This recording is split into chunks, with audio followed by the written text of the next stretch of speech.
জাতিসংঘের সাধারণ পরিষদের অধিবেশনে দীর্ঘ সময় ধরে বক্তৃতা করার রেকর্ড করেছেন মার্কিন প্রেসিডেন্ট ডোনাল্ড ট্রাম্প। মঙ্গলবার সংস্থাটির অধিবেশনের উদ্বোধনী অনুষ্ঠানে নির্ধারিত সময়ের কয়েক গুণ বেশি সময় ধরে ভাষণ দিয়ে এই রেকর্ড করেছেন তিনি।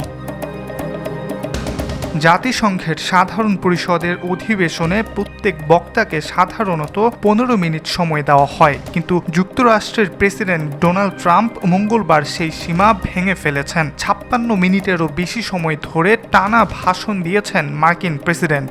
এত সময় ধরে ভাষণ দেওয়াটা কেবল ট্রাম্পের ব্যক্তিগত রেকর্ডই নয়, বরং যুক্তরাষ্ট্রের ইতিহাসে কোনো প্রেসিডেন্টের জাতিসংঘে দেওয়া দীর্ঘতম ভাষণও এটি। এর আগে 1974 সালে সাবেক ফিলিস্তিনি নেতা ইয়াসির আরাফাত জাতিসংঘে 1.5 ঘন্টা ভাষণ দিয়েছিলেন। তবে এই দুই বক্তৃতাকেই ছাড়িয়ে গেছেন কিউবার সাবেক প্রেসিডেন্ট ফিদেল কাস্ট্রো। একবার জাতিসংঘে টানা 259 মিনিট অর্থাৎ প্রায় 5 ঘন্টা ভাষণ দিয়েছিলেন তিনি।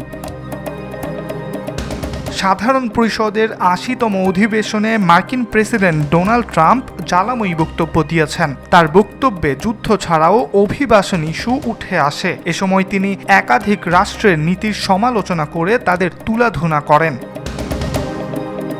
ভাষণে ট্রাম্প বলেন, ইউরোপ গুরুতর সমস্যায় পড়েছে, অবৈধ বিদেশিরা আসছে, তারা এ ব্যাপারে একেবারেই কিছু করছে না। ইউরোপীয় নেতাদের রাজনৈতিক জ্ঞান নিয়েও প্রশ্ন তোলেন ট্রাম্প। অভিবাসন নিয়ে ট্রাম্প আরও বলেন, যদি তাৎক্ষণিকভাবে কিছু না করা হয় তবে পশ্চিম ইউরোপের মৃত্যু হবে। মার্কিন প্রেসিডেন্ট জার্মানি, গ্রিস এবং সুইজারল্যান্ডের নাম উল্লেখ করে ইউরোপীয় দেশগুলোর সমালোচনা করেন।